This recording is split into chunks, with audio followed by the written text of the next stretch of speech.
I have the privilege tonight of introducing and honoring of our industry most creative and public leaders tonight, all of them recipient at Buni.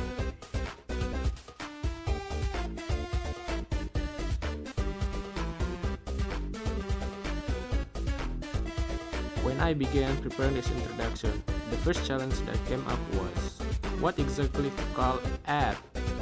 He game designer, creative director, programmer, franchise manager, studio head, co-creator of a global franchise that has spanned 3 decades. Ed is all of this, but is the best of what each of these roles can be.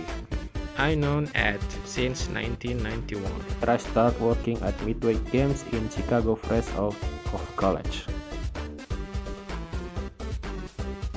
An amazing opportunity to work with and learn from the great game designers like Ed, along with other industry icons like Eugene Jervis, Mark Cerno, George Gomez. I don't know that any of us would have predicted that 30 years later, Mortal Kombat would have given rise to over 20 releases across the Mortal Kombat Injustice series to 3 movies, comics, novels, countless toys and action figures, an animated series, and a live stage tour.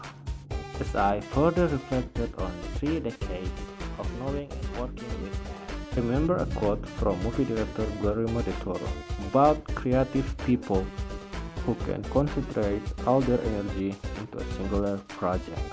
He talks about a champion who lives, eats, sleeps, and breathes a project into existence using all their passion, creativity, and obsession. That is Ed, a champion who lives, eats, sleeps, and breathes something into existence. Is a creative director who close to the craft and close to his team. Identity of Ed's career is forever linked to Mortal Kombat, but his work on games started before that. He wrote codes for many pinball games, including classics like F-14 Tomcat and Black Knight. He worked with Eugene Jervis on the High Impact Football arcade game series, and he is the voice of Rudy, the ventriloquist puppet from the pinball game Funhouse. And of course, the voice of Scorpion demanding to get over here. What a journey to go from working on pinball games with red LED display to creating one of the defining games of the video arcade boom of the early 90s and continuing that work into the era of modern console. Throughout his career, one thing about Ed has always stayed with me and is something I personally still reflect on often, and that is his ability to avoid distraction and focus on what's important. Still picture Ed sitting in his office when he first told me the wisdom. We have to give our bosses what they need, which isn't always the same thing as what they want, and also during the early days of Mortal Kombat 2001. That makes Ed great, his singularity of purpose, and that's a principle and a lesson that I'm thankful to have learned from Ed. Tonight's awards is the Hall of Fame. But if there were a whole community, I would nominate Ed for that as well. As Ed.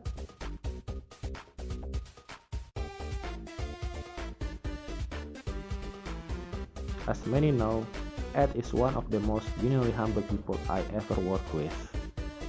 I was lucky enough to work at Midway when the very first Mortal Kombat machine went out on test in Chicago, and also lucky enough to have Ed as a friend and an ally during very challenging times. Game designer, creative director, studio head, mentor, and friend, let's take a look at accomplishment over the last 3.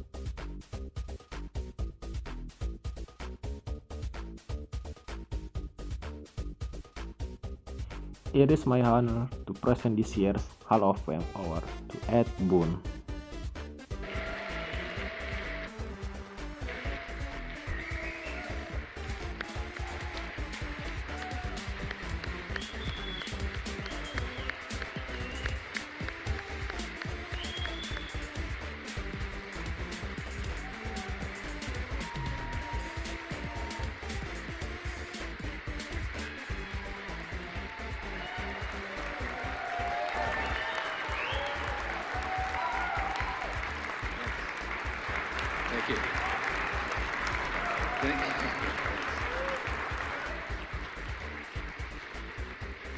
Thank you. Thank you. Thank you very much. Thank you, Matt Booty, for that wonderful introduction. I tell you how much I appreciate it. Thank you to the Academy for this honor. Looking back over 35 years of making games, I think it's impossible. Sony, Microsoft, Nintendo, everyone out there making games. Each great game that is released raises the bar and inspires us all to keep moving our medium moving forward. Let's keep it going. Thank you very much.